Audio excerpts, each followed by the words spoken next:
Hi, everybody. Welcome to our weekly mental health check in. This is an opportunity to disconnect. There's no ads, there's no comments. You can't see how many people like this video, there's no live chat.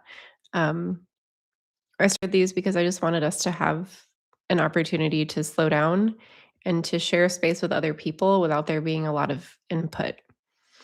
Um, welcome to this space. I'm not a therapist, I'm just a human being that's wanting to offer hopefully a feeling of safety and grounding um, in a world that often feels very overwhelming. I'm very tired today, and we'll probably keep this a little bit shorter for us. But what I wanted to focus on today, the mantra that I've chosen for us today is I can trust my own experience. I can trust my own experience.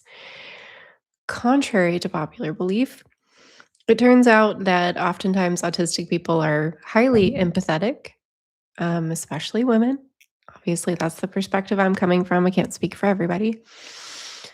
And oftentimes, autistic women, especially in relationships and friendships, we will spend so much time putting ourselves in other people's shoes that we forget to wear our own shoes. Now, I know autistic brains don't do great with idioms sometimes.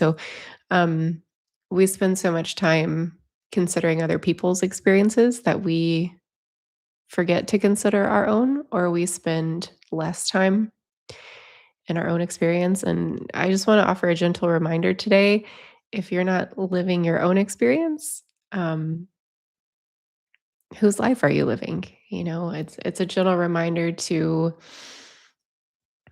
it's a gentle reminder that it's okay to check in and to consider your partner's experience, to consider your friend's experience, coworker's experience, but you can also trust your own experience. Um,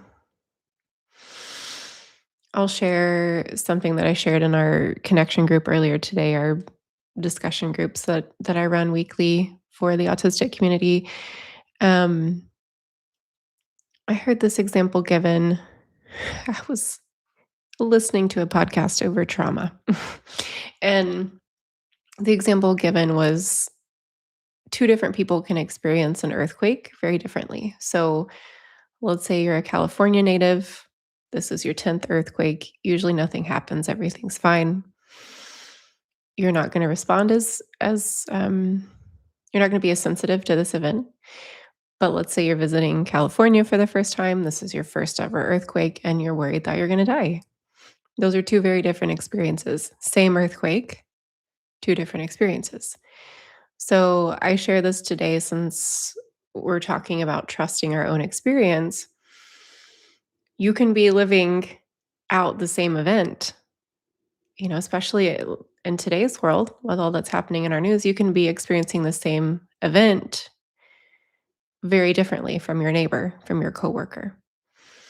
And rather than trying to contort ourselves into another person's experience of that event, this is your reminder that it's not selfish to tune into your own experience of it and to pay attention to that.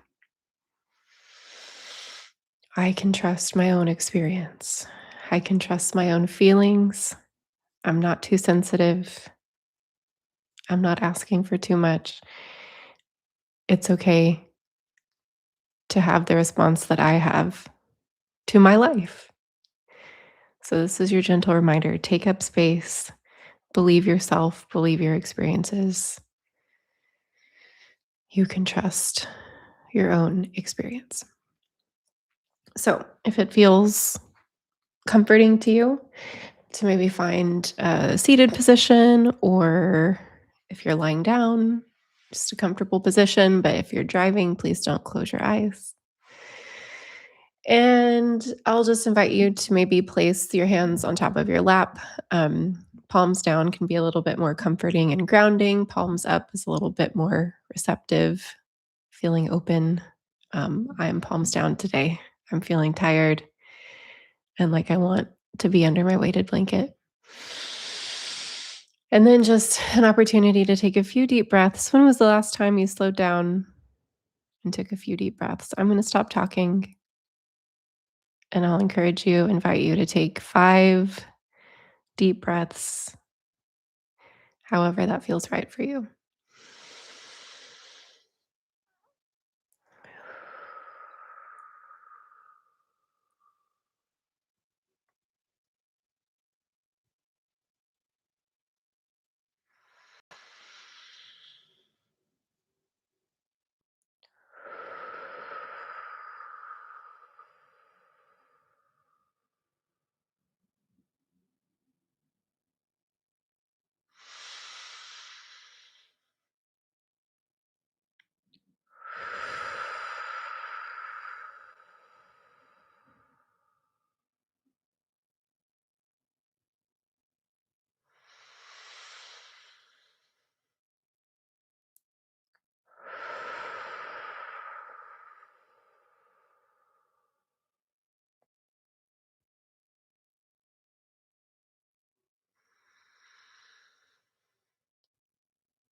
And a gentle invitation to just take a note of how your body feels after giving yourself space for a few deep breaths. How do you feel now? If you have any emotions that are coming up, that doesn't mean that the breath made things worse. It means that maybe you slowed down for long enough to feel the weight of stuff. And that sucks. I know I'm sorry, but I'm not sorry because that's why I started doing these. Um, Healing and growth, the way forward is through. We have to feel through those emotions. We can't keep suppressing them.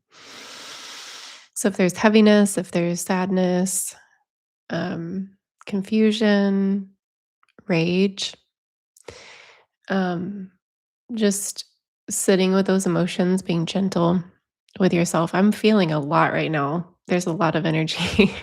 There's a lot of energy I think we're all feeling right now. We're all processing a lot right now. You might want to put a hand on your chest and sometimes even just acknowledging, labeling it out loud. Like right now, I feel sad. Right now, I feel angered.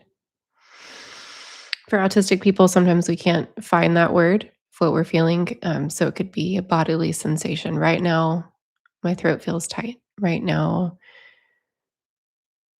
I'm having a hard time breathing. Right now, my chest feels like there's a weight on it. So if there's any physical sensations, maybe take another breath to pay attention to any physical sensations that might be coming up.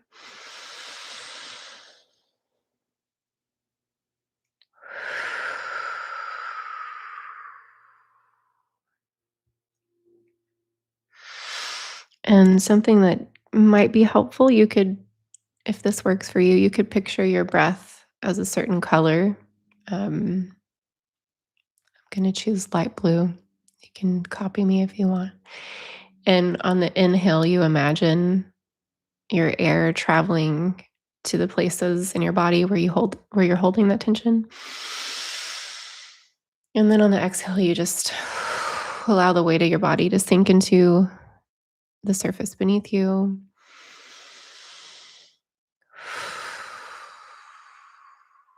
Imagine that healing air, that breath work filling up your body and helping you carry that tension away.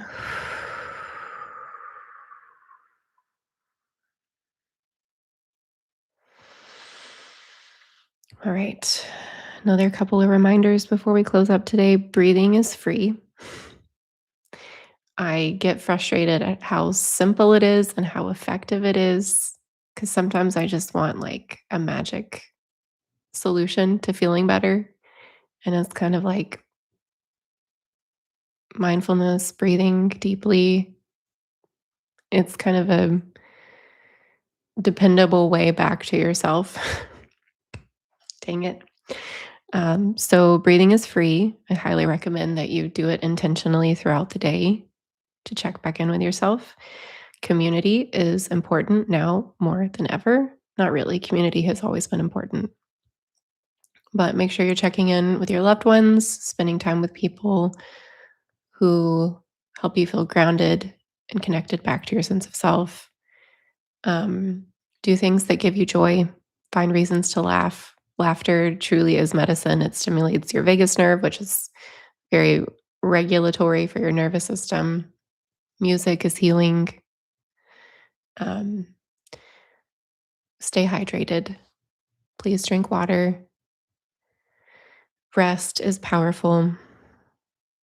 So, just a few reminders to help you ground back into a supportive framework. We've got this. We're all in this together. Thank you for being here. And remember, I can trust my own experience. All right. I'm sending you so much love. Be gentle and kind to yourself. And I will see you next time. Okay.